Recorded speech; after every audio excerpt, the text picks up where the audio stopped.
It has officially been a full month since the Cranewives released their most recent album, Beyond, Beyond, Beyond. And since I'm a big fan of the band and also the album, today I am going to be ranking every single song from the album and inevitably getting judged by you guys. As I know there's going to be a couple rankings in here y'all aren't too happy with, but we'll see how it goes. And I do want to start out by stating the obvious, which is I love the Cranewives. They're honestly probably my favorite band. And so in my heart, every song they make is an S tier. But they wouldn't make a very entertaining video, so I had to throw a couple other letters in there, you know? Don't crucify me, okay? Cut me some slack here. And with the blabbing out of the way, let's get to the ranking, I guess. So first song from the album is Scars, which is a very strong start because I'm immediately putting it in S tier. I found the live version of Scars, I think almost a year ago, and immediately fell in love with it. You would catch me at work, it's like 10 o'clock at night, and I'm just blasting that shit. Because it's such a good song. It's devastating in all the right ways. So I feel like it's very much earned its place at the top in S tier. And I say at the top because I try to only give one S tier per album. So it's going to be up there on its own. We've immediately got our first place. And the second album from the song is Bitter Medicine, which I'm going to put kind of like a high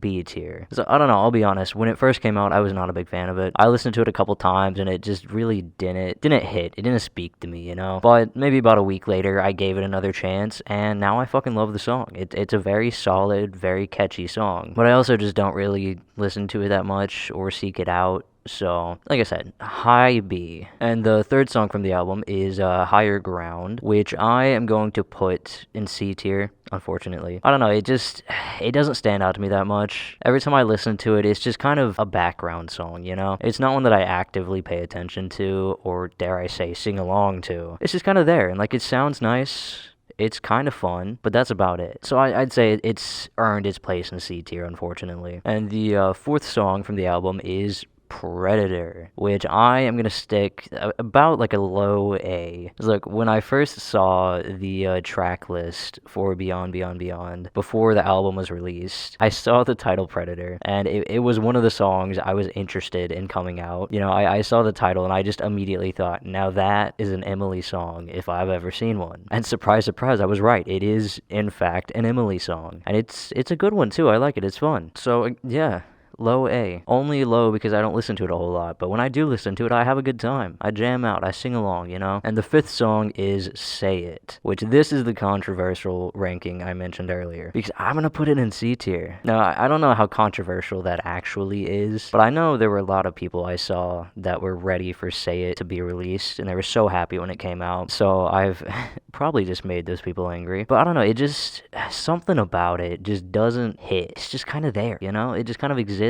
And it sounds nice, and Kate sings great, but like that's it, you know? It doesn't really do anything for me, unfortunately. But that's okay, because song number 6 is Mad Dog, which I'm immediately putting in high A tier. I love this song. This is another song that I saw a lot of people very excited to be released, and I strayed away from the live recording for this one. I didn't listen to it before the song came out, because it was a situation where I had gone over a year, honestly maybe even 2 years, of seeing the live recording getting recommended to me and not listening to it. So like, why not wait a couple more months till the studio version is out, and then I can go listen to those live versions. And I'm glad I waited, because it's a fucking amazing song. You know, if I had listened to the live version first, it would have killed me, because I would have had to sit there and wait a couple months of not being able to listen to it on Spotify. Yeah, it very much lived up to the high expectations I had for it. It's super catchy, and it kind of reminds me of The Hand That Feeds a little bit. Not at all with how it sounds, but more so with the lyrics, and that's an immediate positive, because The Hand That Feeds is, I think, like the third Cranewife song I ever heard, so I have a soft spot for The Hand That Feeds, and that's kind of bleeding over into Mad Dog now. Only reason it isn't an S tier is because I think I do prefer Scars over Mad Dog, just a little bit, you know, not a lot, but just a smidge. And song number 7 is Arcturus Beaming, which I'm gonna put in B tier, but a very high B. It's another song that took me a while to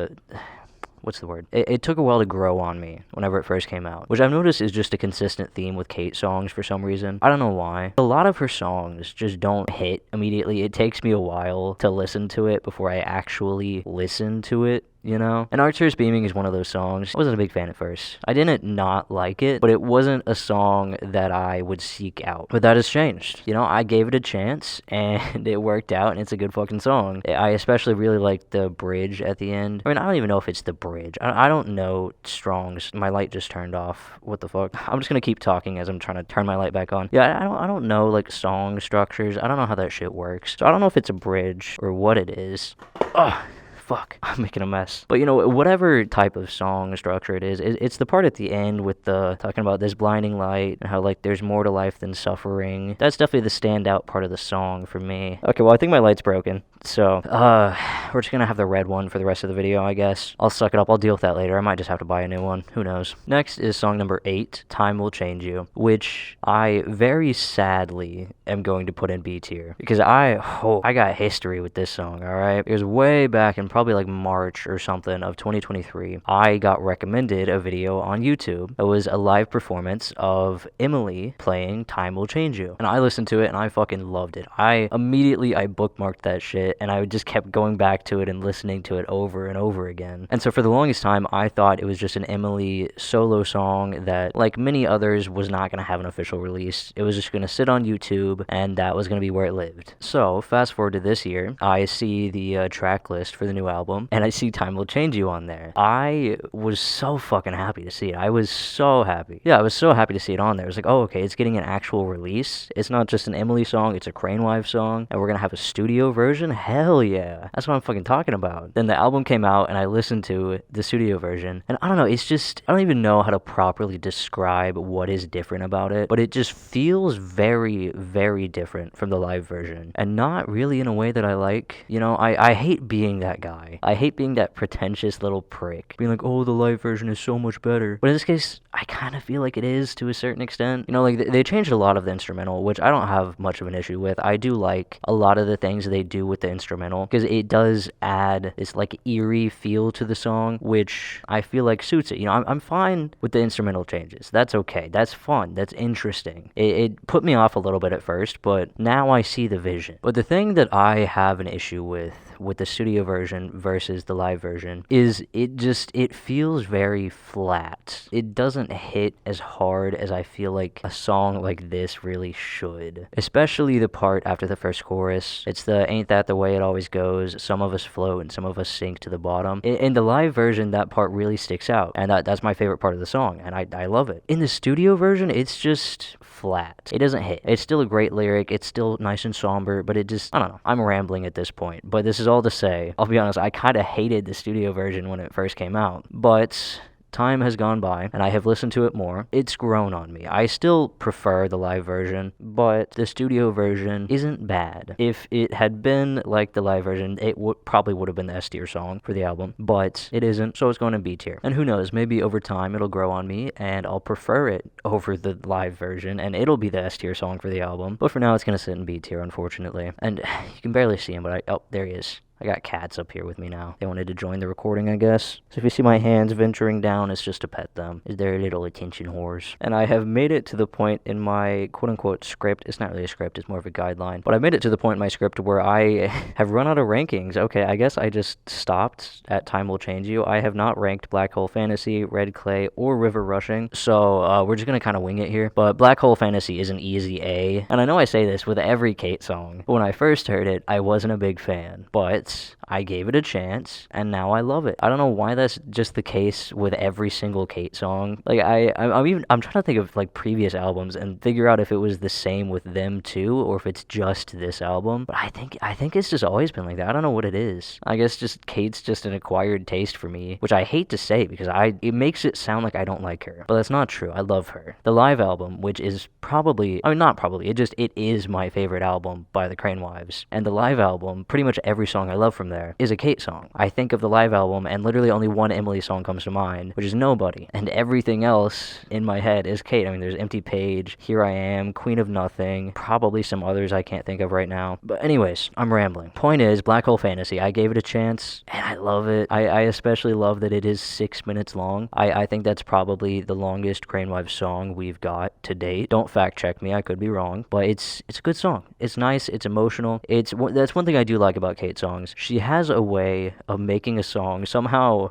devastating and also really comforting at the same time. You know, like this one and Keep You Safe, in my mind, kind of give off the same vibes. It's warm and it's comforting, but it's also kind of really sad. And not to continue rambling about Time Will Change You, but the part in this song that everyone loves, the part where she says, I'm turning off the car, and the music drops out for a second, that's how Time Will Change You should have been. Like, I sound so pretentious. I should stop talking. But I'm just saying, that part after the first chorus in Time Will Change You, in the live version, that's kind of how it was, where there is like a little break in the instrumental that makes it hit hard, but then it's just not there in the studio version. I don't know why, but we're talking about Blackhole Fantasy, not Time Will Change You. And Blackhole Fantasy is a very solid, very high A. And song number 10 is Red Clay. Damn, I don't know where to put Red Clay. I'll be honest, first time I heard it, I was in the car, I was going somewhere, and I made it like a minute in and I skipped it, because I have the attention span of a toddler, and I like fast, upbeat, crazy music, and Red Clay is very much not that. But I have listened to it a couple times since then, not recently. So I think I'm gonna have to, just by principle, stick it in C tier. But it's not because I don't like it. I do like it. I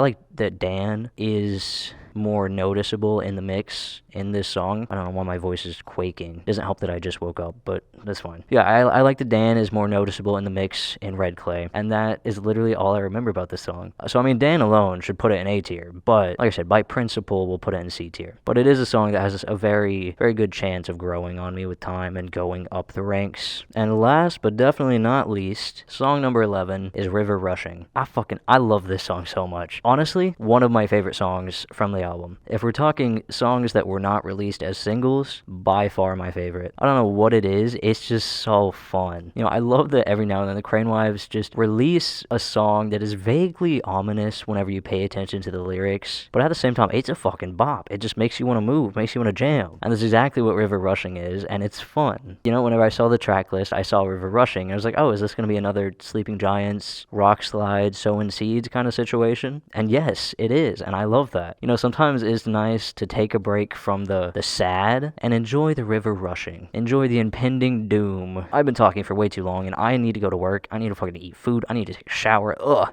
So, as always, time is passing. It's changing. Don't let it pass you by. I can't be bothered to do a proper outro, so bye-bye.